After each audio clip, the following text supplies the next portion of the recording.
Hello everyone. RRB ELP और technician के लिए आज का ये हमारा 55वां सेट है। इसके अलावा ये video RRB NTPC, group D और आरपीएफ और रेलवे की सभी परीक्षाओं के लिए ये वीडियो महत्वपूर्ण है। तो चलिए शुरू करते हैं आज के इस वीडियो को। तो यहाँ पर पहला क्वेश्चन पूछा जा रहा है, गैसों का दाब मापने वाला यंत्र निम्न में से कौन सा है?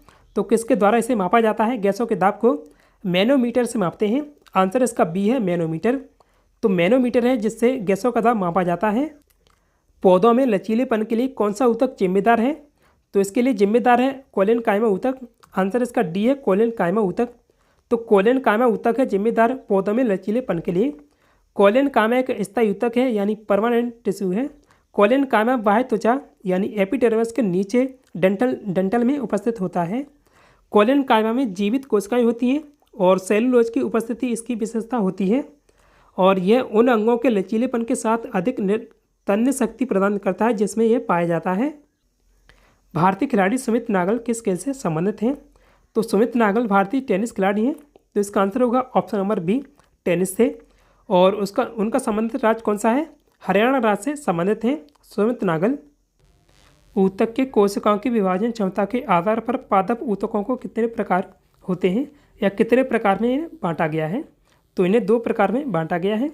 आंसर इसका बी है, दो।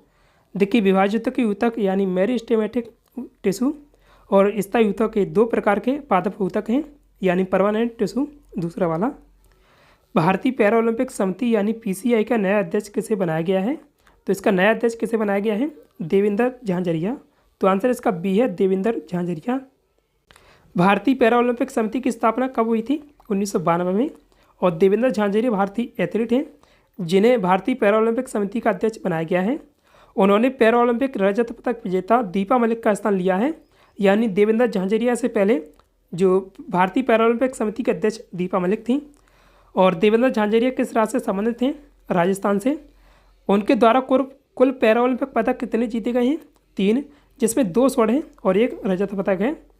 पैरा ओलंपिक में 2 स्वर्ण पदक जीतने वाले पहले भारतीय खिलाड़ी हैं देवेंद्र झांझरिया। देवेंद्र झांझरिया का संबंधित राज्य कौन सा है? राजस्थान है। और उनके द्वारा कुल पैरा ओलंपिक पदक कितने जीते गए? 3, जिनमें 2 स्वर्ण हैं और 1 रजत पदक है। पैरा ओलंपिक में 2 स्वर्ण पदक जीतने वाले पहले भारतीय कौन है? देवेंद्र झांझरिया हैं। पैरा ओलंपिक खेलों में पदक जीतने वाली पहली भारतीय महिला कौन है? तो ये पदक जीतने वाली पहली भारतीय महिला हैं तो ये दीपा मलिक हैं। आंसर इसका सी है, दीपा मलिक। और दीपा मलिक किस राज्य से हैं? ये हरियाणा राज्य से हैं। दीपा मलिक पैरा ओलंपिक खेलों में पदक जीतने वाली पहली भारतीय महिला हैं और उन्होंने 2016 के ग्रीष्मकालीन पैरा ओलंपिक में शॉर्ट पुट में रजत पदक जीता था। तो इनके द्वारा रजत पदक जीता गया था। पैरा ओलंपिक में स्वर्ण पदक जीतने वाली पहली भारतीय महिला कौन है? तो ये अवनी लेकारा हैं। इसका आंसर होगा डी। तो पैरा ओलंपिक में स्वर्ण पदक जीतने वाली पहली भारतीय महिला अवनी लेकारा हैं। और पैरा ओलंपिक में पहला पदक जीतने वाली पहली महिला कौन है भारत की? तो वो दीपा मलिक हैं। उनके द्वारा रजत पदक जीता गया था। अवनी लेखारा का संबंधित राज्य राजस्थान है। और किस खेल से संबंधित हैं वे? शूटिंग से। 2021 में अवनी लेखारा ने 2 पैरा ओलंपिक पदक जीतने वाली पहली भारतीय महिला बनी थी। 2021 में उनके द्वारा ये पदक जीते गए हैं और इसी के साथ वह पैरा ओलंपिक में स्वर्ण पदक जीतने वाली पहली भारतीय महिला भी बनी थी। देखिए, टोक्यो जापान में 2020 का ये संस्करण था, लेकिन संस्करण कब आयोजित किया गया था? 2021 में। तो 2021 में पैरा ओलंपिक खेल कहाँ आयोजित किए गए थे? टोक्यो जापान में। तो अवनी लेकारा के द्वारा इसमें 2 पदक जीते गए थे जिसमें 1 स्वर्ण पदक था। तो इसी में वह पैरा ओलंपिक में स्वर्ण पदक जीतने वाली पहली भारतीय महिला बनी थी।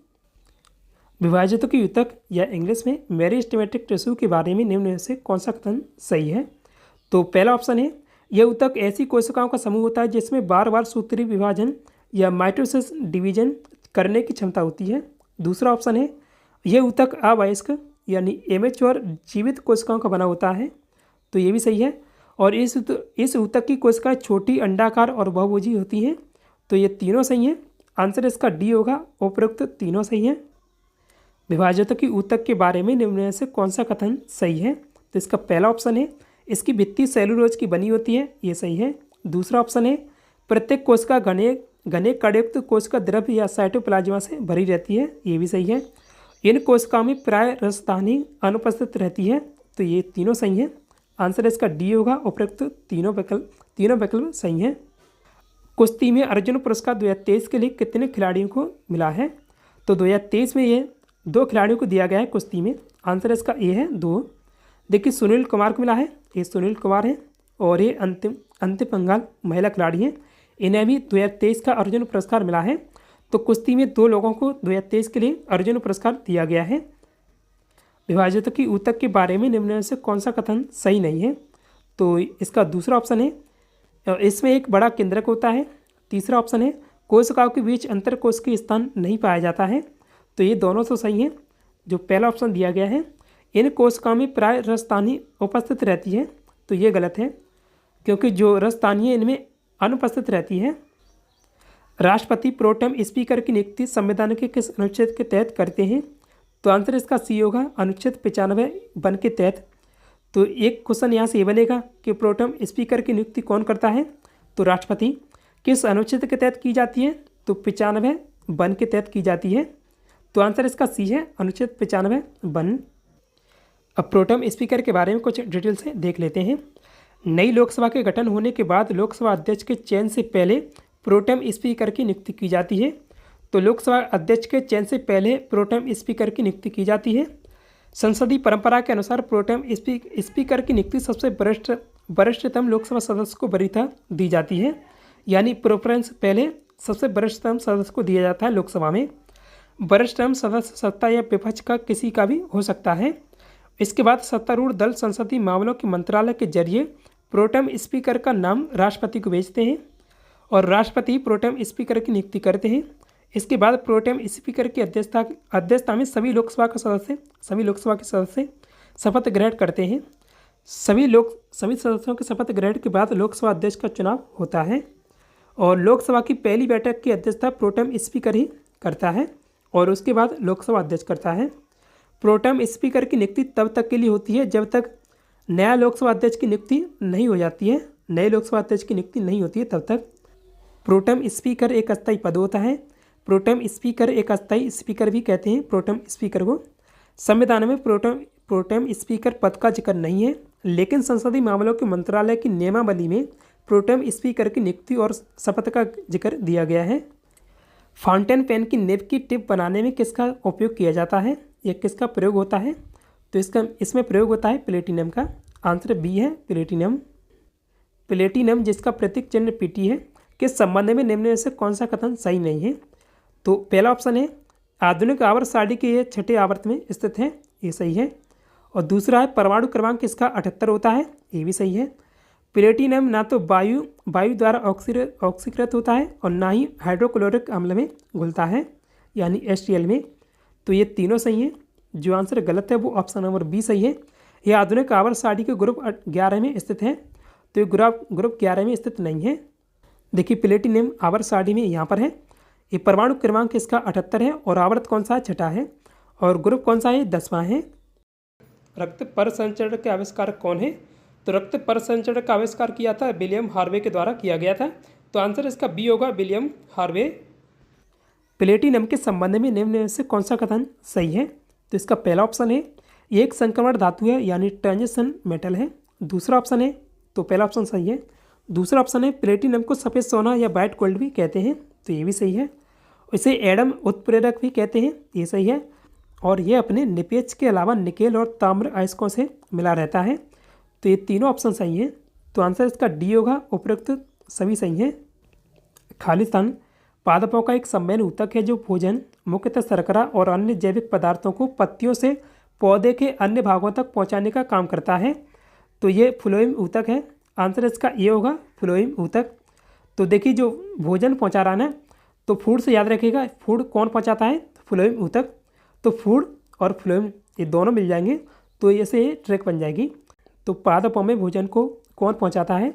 ये फ्लोएम ऊतक पहुंचाता है, यानी फूड से याद रखो, फूड फ्लोएम। फ्लोएम ऊतक पादपों में एक सम्मेलन ऊतक है जो भोजन मुख्यतः शर्करा और अन्य जैविक पदार्थों को पत्तियों से पौधे के अन्य भागों तक पहुंचाने का काम करता है, जैसे जड़, तना, फूल और फल आदि में। और यह सम्मेलन पादप की ऊर्जा और वृद्धि के लिए महत्वपूर्ण है। वर्तमान में अधिकतम लोकसभा सीटों की संख्या कितनी है? तो पहले 552 थी और अब इनकी संख्या कितनी है? तो अधिकतम लोकसभा सीटों की संख्या अभी 550 है। देखिए वर्तमान में 543 निर्वाचन क्षेत्र हैं, यानी 543 लोकसभा सीटों पर चुनाव आयोजित किया जाता है।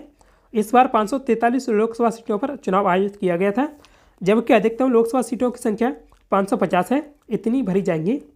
और नोट कीजिएगा, अनुच्छेद 331 के अनुसार एंग्लो इंडियन की 2 सीटें आरक्षित थीं, लेकिन 104वें संविधान संशोधन के द्वारा अनुच्छेद 331 को संसद द्वारा निरस्त कर दिया गया था और इस संशोधन से पहले सीटों की संख्या अधिकतम 552 थी।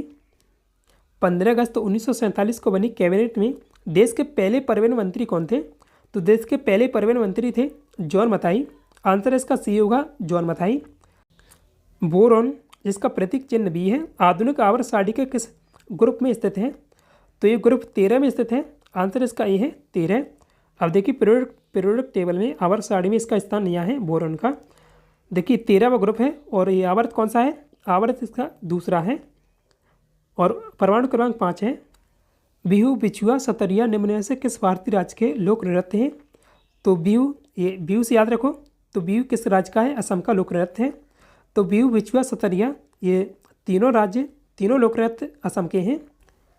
भारत के प्रमुख शास्त्रीय नृत्यों का राज्यों के संबंध में सही मिलान की पहचान कीजिए। तो पहला ऑप्शन है भरतनाट्यम तमिलनाडु का है, ये सही है। और कथकली केरल का है और कथक उत्तर भारत का है, तो ये तीनों सही हैं। आंसर इसका डी होगा, सभी मिलान सही हैं। यामिनी कृष्ण मूर्ति किस शास्त्रीय नृत्य से संबंधित हैं? तो कुचिपुड़ी और भरतनाट्यम ये दोनों ही नृत्य करती हैं। आंसर इसका सी है, ये और भी दोनों, कुचिपुड़ी और भरतनाट्यम। रतौंधी रोग या नाइट ब्लाइंडनेस किस विटामिन की कमी के कारण होता है? तो विटामिन ए की कमी के कारण होता है। आंसर इसका सी है, विटामिन ए। रतौंधी रोग या नाइट ब्लाइंडनेस एक नेत्र विकार है जिसमें व्यक्ति को रात के समय या कम रोशनी में देखने में कठिनाई होती है। बंगाल में द्वैध शासन का अंत किस गवर्नर जनरल ने किया था? तो ये वारेन हेस्टिंग्स के द्वारा इसका अंत किया गया था। आंसर इसका डी है। तो बंगाल में द्वैध शासन का अंत किसने किया था? वारेन हेस्टिंग्स ने। इसका मुख्य उद्देश्य था प्रशासनिक और राजस्व कार्यों को अलग अलग संस्थानों के माध्यम से संचालित करना था। नवाब को नामात्र का शासक माना गया था और उसे दीवानी यानी नागरिक प्रशासन का कार्यभार सौंपा गया था, लेकिन नवाब के पास वास्तविक शक्ति नहीं थी और वास्तविक प्रशासन शक्ति कंपनी के पास थी, जिसमें राजस्व संग्रह का अधिकार भी शामिल था। द्वितीय पंचवर्षीय योजना में निम्न में से किसे प्राथमिकता दी गई थी? तो प्राथमिकता इसमें उद्योगों को दी गई थी।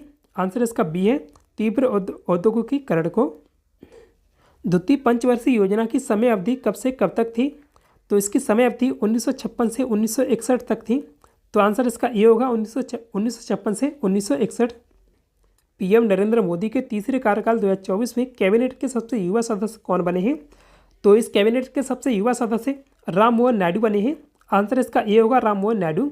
देखिए राम मोहन नायडू इस कैबिनेट के सबसे युवा सदस्य हैं और उनकी उम्र कितनी है? 36 वर्ष है। और इस कैबिनेट के सबसे बुजुर्ग सदस्य कौन बने हैं? जीतन राम मांझी हैं, जो इस कैबिनेट के सबसे बुजुर्ग सदस्य हैं, जीतन राम मांझी। तो राम मोहन नायडू के पास कौन सा मंत्रालय है? केंद्रीय नागरिक उड्डयन मंत्री हैं राम मोहन नायडू। और जीतन राम मांझी के पास कौन सा मंत्रालय है? इनके पास केंद्रीय सूक्ष्म मध्यम उद्यम मंत्रालय है, सूक्ष्म लघु मध्यम उद्यम मंत्रालय है। लोकसभा के कुल सदस्यों की संख्या के कितने प्रतिशत सदस्य मंत्री बनाए जा सकते हैं? यानी कुल सीटें कितनी अभी 543 हैं, तो उनमें से 15% मंत्री बनाए जा सकते हैं, केंद्रीय मंत्री यानी कैबिनेट में शामिल किए जा सकते हैं इतने मंत्रिमंडल में। तो इसका आंसर होगा ऑप्शन नंबर सी, 15% के। वर्तमान में केंद्रीय मंत्रिमंडल में कितने अधिकतम मंत्री शामिल हो सकते हैं? तो 15% को निकालेंगे तो लगभग बैठेगा 81 या 82। तो इसका आंसर होगा ऑप्शन नंबर बी, 81 या 82। तो लोकसभा में 543 सीटों की अभी संख्या है और अभी वर्तमान में केंद्रीय मंत्रिमंडल में कितने सदस्य शामिल हैं? तो पीएम मोदी सहित 72 सदस्य शामिल हैं इसमें केंद्रीय मंत्रिमंडल में। HTTP का पूरा नाम क्या है? तो इसका पूरा नाम होता है हाइपर टेक्स्ट ट्रांसफ़र प्रोटोकॉल। तो आंसर बी सही है। गूगल ने किस वेब ब्राउज़र को विकसित किया था? तो गूगल के द्वारा क्रोम को विकसित किया गया था। आंसर इसका सी होगा, क्रोम। क्रोम को गूगल ने विकसित किया था। वाइट नील और ब्लू नील निम्न में से किसकी प्रमुख सहायक नदियाँ हैं? तो ये दो प्रमुख सहायक नदियाँ नील नदी की प्रमुख सहायक नदियाँ हैं, तो इसका आंसर बी होगा नील नदी। नील नदी की दो प्रमुख सहायक नदियाँ हैं वाइट और ब्लू नील। और वाइट नील अंततः राजधानी खार्तूम में ब्लू नील के साथ मिलकर मुख्यतः नील नदी का निर्माण करती है। वाइट नील या सफ़ेद नील और ब्लू नील मिलकर दोनों नील नदी का निर्माण करती हैं। अभी आगे मैप से देखेंगे ये बड़े वाले में। युगांडा में श्वेत नील नदी या वाइट नील नदी विक्टोरिया झील से क्यूगा झील से होते हुए अल्बर्ट झील तक विक्टोरिया नील के नाम से जानी जाती है तथा वहाँ से दक्षिणी सूडान की सीमा तक अल्बर्ट नील के नाम से जानी जाती है। देखिए विक्टोरिया झील से यह वाइट नील नदी जा रही है और ये इथोपिया से जा रही है ताना झील से ब्लू नील। तो ये दोनों नदी सूडान में जाकर सूडान की राजधानी खार्तूम में जाकर मिल जाती हैं। इसके बाद नील नदी का निर्माण करती हैं। तो इसे कह सकते हैं कि जो नील नदी का निर्माण है उद्गम है विक्टोरिया झील से ही होता है, क्योंकि जो वाइट नील नदी है ना, वाइट नील नदी आगे जाकर नील नदी का निर्माण करती है विक्टोरिया झील से निकलकर। ब्लू नील नदी का उद्गम स्थल निम्न में से किस झील से होता है? तो ब्लू नील नदी का उद्गम स्थल यहाँ से होता है इथोपिया से, इथोपिया में ताना झील से। तो आंसर इसका बी होगा ताना झील। ब्लू नील नदी इथोपिया की ताना झील के पास से शुरू होती है। निम्नलिखित में से किस वन को पृथ्वी ग्रह के फेफड़े के रूप में जाना जाता है? तो ये अमेजन वर्षा वन को कहा जाता है। आंसर इसका बी है अमेजन वर्षा वन। अमेजन वर्षा वन को पृथ्वी ग्रह का फेफड़ा भी कहते हैं। एंडीज पर्वत श्रृंखला दक्षिण अमेरिका के कितने देशों में फैली हुई है? तो एंडीज पर्वतमाला यहाँ से देखिए इसके सारे जा रही है, जो दक्षिण अमेरिका है उसके पश्चिमी तट पर जा रही है। तो ये 7 देशों से होकर फैली हुई है। आंसर इसका सी है 7 देश।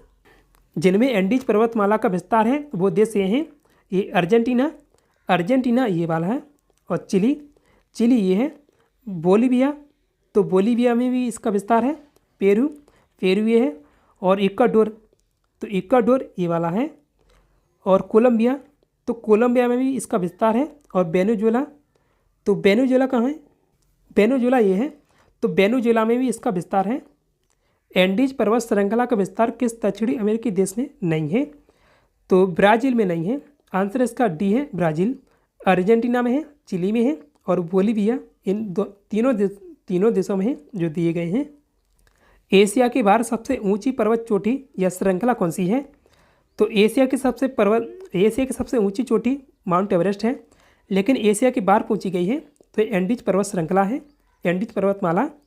तो आंसर इसका सी है एंडीज पर्वत। एंडीज पर्वत श्रृंखला की सबसे ऊंची चोटी कौन सी है? तो इसकी सबसे ऊंची चोटी माउंट अंकागुआ है। आंसर इसका बी होगा माउंट अंकागुआ। और माउंट अंकागुआ कहाँ पर स्थित है? ये अर्जेंटीना देश में स्थित है, और जो समुद्र तल से लगभग 6,961 मीटर की ऊंचाई पर स्थित है। माउंट अंकागुआ अर्जेंटीना में यहाँ पर स्थित है, जो आप लोकेशन देख रहे हैं मैप में। निम्नलिखित में से कौन दक्षिणी अमेरिका की सबसे ऊंची पर्वत चोटी है? तो ये माउंट अंकागुआ है। आंसर इसका ये होगा option number A mount Aconcagua. आज के इस वीडियो में इतना ही है। तो कल आपसे पूछा था इनमें से किसे प्राथमिक रंग कहते हैं? तो प्राथमिक रंग 3 होते हैं, लाल, हरा और नीला। तो आंसर इसका डी होगा उपरोक्त तीनों। तो ऐसे आपको बताया था कि लाहानी से याद रखो। आज का टेस्ट क्वेश्चन है, दक्षिण अफ्रीका देश की राजधानी निम्न में से कौन सी है?